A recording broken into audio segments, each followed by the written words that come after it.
Transit expansion and that frequently asked question, when will the Eglinton LRT actually open, have been in the news a lot recently. This week, one city councillor is calling for a public inquiry into what's gone on with the overdue and over budget LRT. And with billions of spending in the pipeline for transit in this country, many taxpayers want to know if debacles like the Eglinton LRT could be prevented. Well, our next guest says it can be.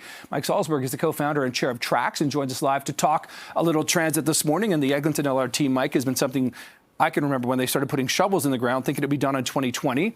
Here we are, $1 billion over, years later. Could this entire thing have been avoided? It's actually an interesting question, and I ask myself that all the time. But you know what? There's a lot of lessons learned that can be applied. One of the main pillars and one of the reasons why we started TRACCS, Transit and Rail, was to focus on some of the elements that are happening in this transit industry. So we want to improve the standards, so having a playbook, a proper playbook in order to build and operate and maintain these projects. We want to have proper training, because all of a sudden we have billions of dollars to build these projects. And we don't have the capacity or the resources in order to build it, or the competency to build these projects. So we want to build training and build certification for skills and trades and also engineers. And then finally, we want to build a supply chain in order to support these projects, in order to facilitate and make Canadian-made products into our transit.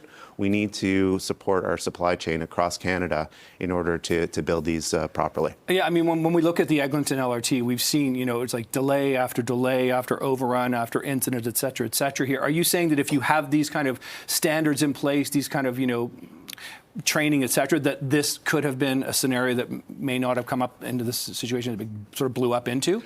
Well, I mean, there's a million different scenarios that we could have figured out or solved. But the fact is that we have a lot of third-party stakeholders involved in all these projects, and it's a complex project. These are very complicated projects that are going across the city in various different jurisdictions. Everyone has different opinions and says in their neighborhoods, and so you're going to expect a lot of pushback from anyone who doesn't want to have any change. So obviously these projects are transformational for the country and for the cities. And it does come with a lot of complexity and challenges, especially when you're dealing with multiple stakeholders involved. So when you look ahead, I mean, there's talk of, high-speed rail across the country, more light rail projects, maybe even a few more, tunneling subway kind of projects happening on Ontario Line. I'm kind of thinking about that here. Do you see that if something like TRACCS, this not-for-profit sort of organization of industry, comes into play, that could help move these projects along in a better way, a more efficient way? Is that the idea? Well, that's what I'm hoping. We have over 100 members within our association from across Canada, including many of the transit agencies.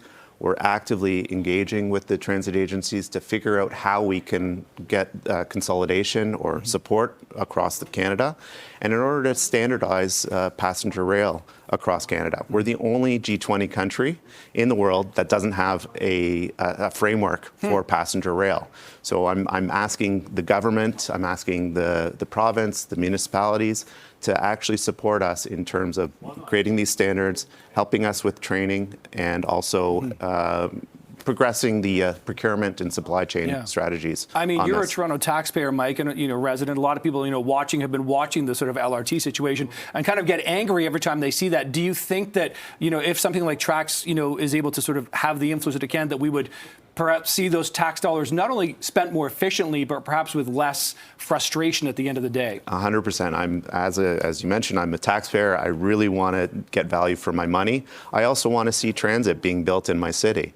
And so when I see how things are done all over the world, and where everyone else is paying a fraction of the cost of what we're paying for this transit projects, I want to do something. And so the only way to do it was to start this nonprofit with my colleagues and engage and promote the fact that we can and we have the capabilities to build across Canada in a professional and in competing against all the international players. So we can only kick the can down the road so long, can't we, Mike? Okay, exactly. We've got to leave it there, Mike Salsberg. Really a pleasure. Thank you very much, Chair and co-founder of TRACCS. I appreciate the time this morning for that conversation.